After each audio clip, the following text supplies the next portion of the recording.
Hey, Dub Nation. What a night it was for the Golden State Warriors.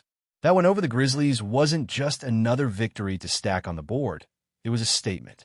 From the opening tip, Golden State looked locked in, focused, and determined to show that this team isn't just about Steph Curry or Draymond Green carrying the load anymore. The Warriors controlled the tempo, dictated the pace, and never really let Memphis breathe. It was one of those games where you could feel from the very first quarter that Golden State had everything under control. What stood out most wasn't just the familiar brilliance from the veterans, but the way the younger players stepped up and made a real impact. Jonathan Kuminga and Brandon Podziemski were the heart of this win. Those two didn't just fill in the gaps. They took command of the moment. And for a team that's been searching for consistency and identity beyond its core, that's exactly what you want to see. Kuminga especially looked like a man on a mission. His energy was contagious, attacking the rim with force, battling for rebounds, and pushing the pace every time he had the ball in his hands. He finished with 25 points, 10 rebounds, and 4 assists. That kind of stat line doesn't just happen. It's the result of confidence and growth. Now, it's been said time and again that Kuminga needs to expand his game beyond pure scoring, and tonight he did just that. Even with a couple of turnovers, you could see his maturity in the way he read the defense, chose his moments, and trusted his teammates. The mid-range shots were still there, but the biggest thing missing was his three-point confidence.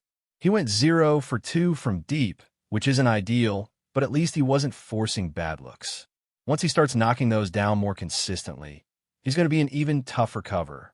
You can see flashes of a future star every time he touches the ball. It's just about putting all those pieces together. And then there's Pods. Brandon Podziemski keeps finding new ways to surprise people. 8 of 14 from the field, 5 of 7 from deep, 23 points total, plus 6 assists and 4 rebounds. Those are the kind of numbers that turn heads. But more than the numbers, it's the way he plays. He's got that fearless attitude that fits right into the Warriors' DNA. Every possession, he's moving, cutting, passing, looking for the open man. He's not just out there to shoot. He's reading the floor like a veteran. That 6-assist performance, that's a sign that he's starting to find his rhythm as a facilitator, not just a scorer. And that's huge for a guy who one day might take the torch from Steph. Of course, that's still a long way off. Replacing someone like Curry isn't something you do overnight. But for Pods, this was a glimpse into what could be. He showed poise under pressure, confidence in his shot, and vision in transition. These are the kinds of performances that build trust with the coaching staff and earn more minutes. If he can keep producing like this against stronger teams, especially when the Clippers come to town, then we're really going to have to start talking about him as more than just a promising rookie. We'll be talking about him as a real piece of the Warriors' rotation moving forward. But not everything was perfect in that game. One thing that definitely stood out was the lack of minutes for Quinn Post. It felt like a missed opportunity. The Warriors had the game well in hand for most of the night, and that's exactly when you want to give your bench guys some experience in real game situations. Not crunch time, not desperation minutes, but those stretches where you're maintaining a lead and learning how to manage momentum. That's the perfect environment for a young big to grow. Post only got a few minutes out there. Went 1 for 4, missed all his threes, grabbed a couple of rebounds, blocked 2 shots. But you can tell he's got potential. He just needs more time to figure it out. And honestly, those minutes are going to matter later. The Warriors are about to hit a stretch where they'll be facing some serious size in the paint. Teams like the Spurs with Wembanyama, the Timberwolves, and of course the Nuggets. Al Horford has been solid, but he's not going to be able to carry that load every night, especially in back-to-back games. Giving Quinn Post Real playing time now could pay off when the matchups get tougher. Let him learn. Let him make mistakes now, not later in the playoffs. Because when you're facing teams with 7-footers who can stretch the floor, you're going to need that depth in the front court. What I did like, though, was how the Warriors used their rotations overall. Even with Post getting fewer minutes than expected, the team still managed to stay balanced. The efficiency across the roster was impressive. Steph was 5 for 11 from the field and 4 for 9 from 3, right around his usual rhythm.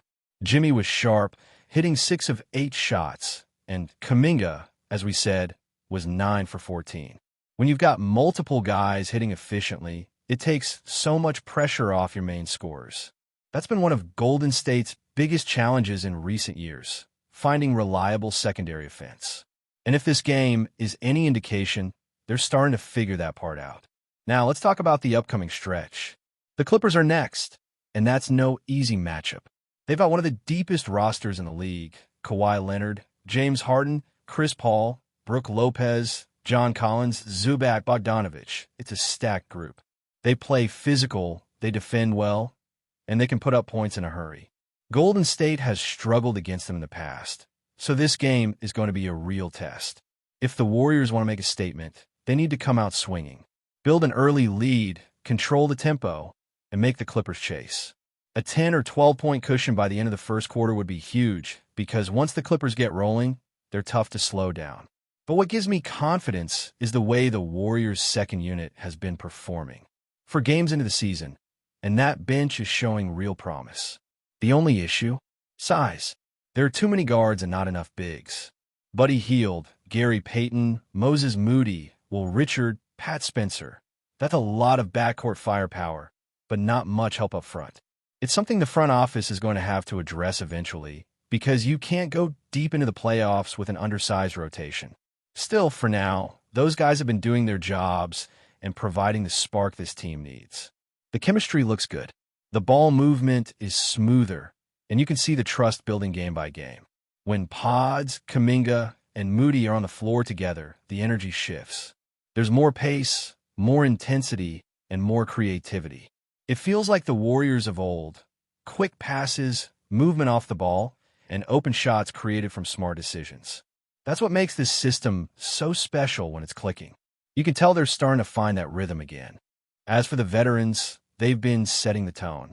Draymond's defense has been as fiery as ever. Steph's leadership continues to be the backbone of this squad, and Horford, even in limited minutes, has been a steadying presence. What this team needs now is to keep blending the experience of its core with the hunger of its young guys. The Warriors have always been at their best when those two worlds collide, when the youth learns from the vets, and the vets feed off that youthful energy. And right now, it feels like they're getting back to that formula. The win over Memphis might not have been against a top-tier contender, but it was exactly the kind of complete performance that builds confidence. It was about execution, chemistry, and trust.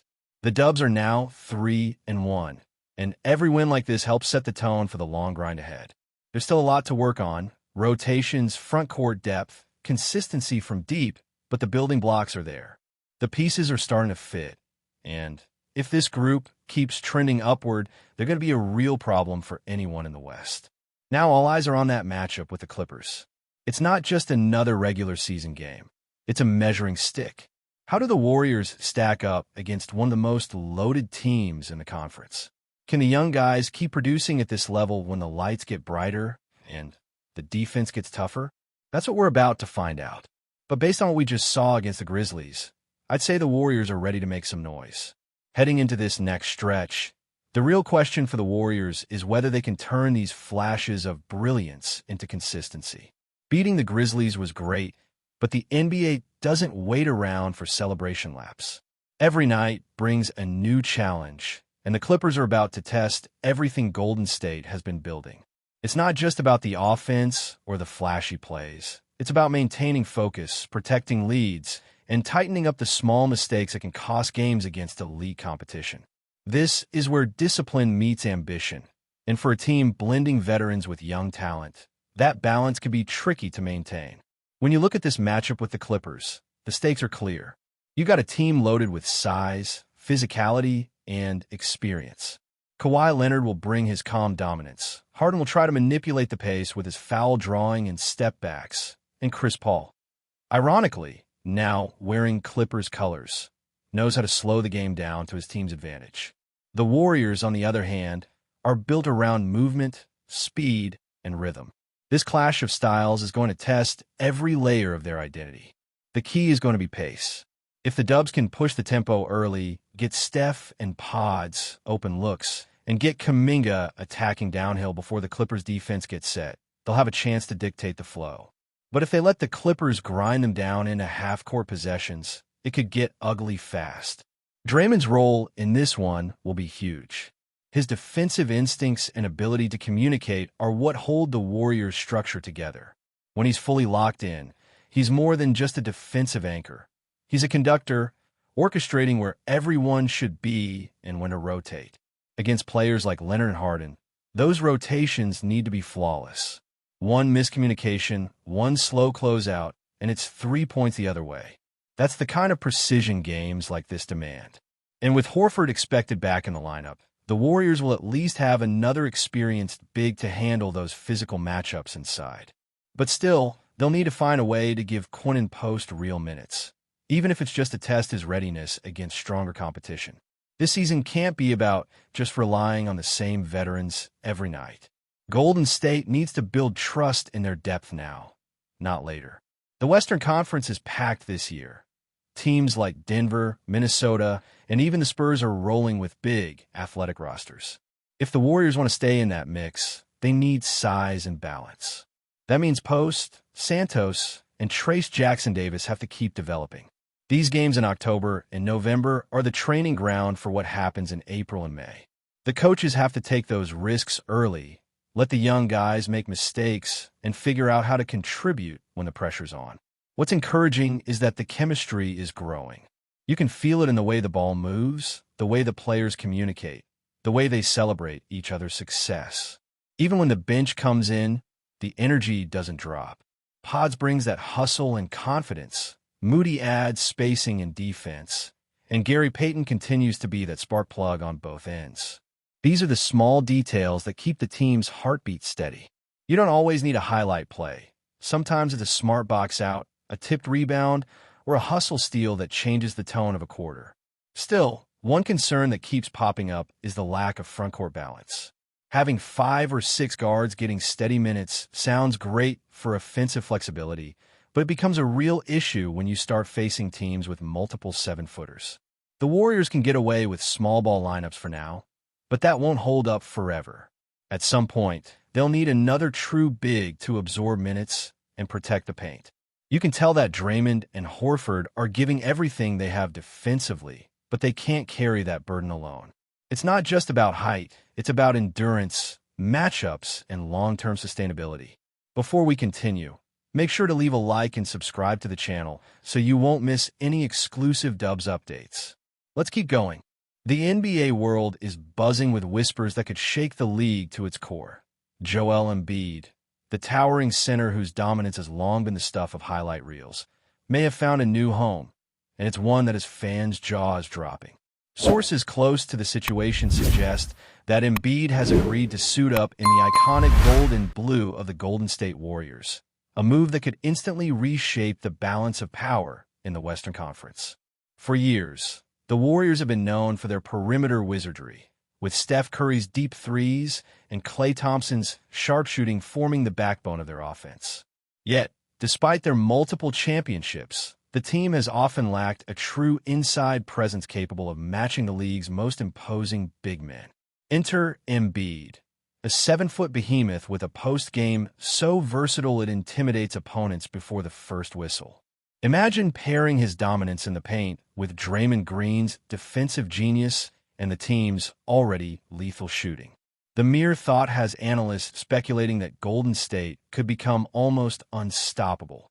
Whispers suggest that negotiations have been quietly ongoing, with Embiid reportedly intrigued by the chance to chase a title in a team already built for victory.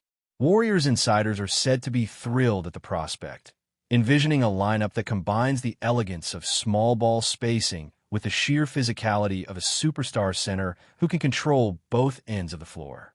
Fans have flooded social media with reactions ranging from disbelief to sheer excitement, painting murals of Embiid in Warriors colors and theorizing about how the chemistry might unfold. Of course, nothing is official yet. Teams are notoriously tight-lipped, and the deal, if it exists, could hinge on tricky salary cap logistics. But the rumble is growing louder. A Golden State team with Joel Embiid at the center could redefine the NBA landscape, forcing contenders to rethink strategies and rivalries to recalibrate. If it happens, we might be witnessing not just a transfer, but the dawn of a new era of dominance in the league. For now, Though the league waits with bated breath, fans glued to every hint, every subtle nod, and every cryptic post that might confirm the seismic shift quietly brewing behind the scenes. Stay updated exclusively with the latest Dub Nation news. Subscribe to our channel and hit the like button to keep getting daily updates on the Warriors. Don't forget to share your thoughts in the comments. Your input is essential for the Dubs community. Stay tuned for the next video.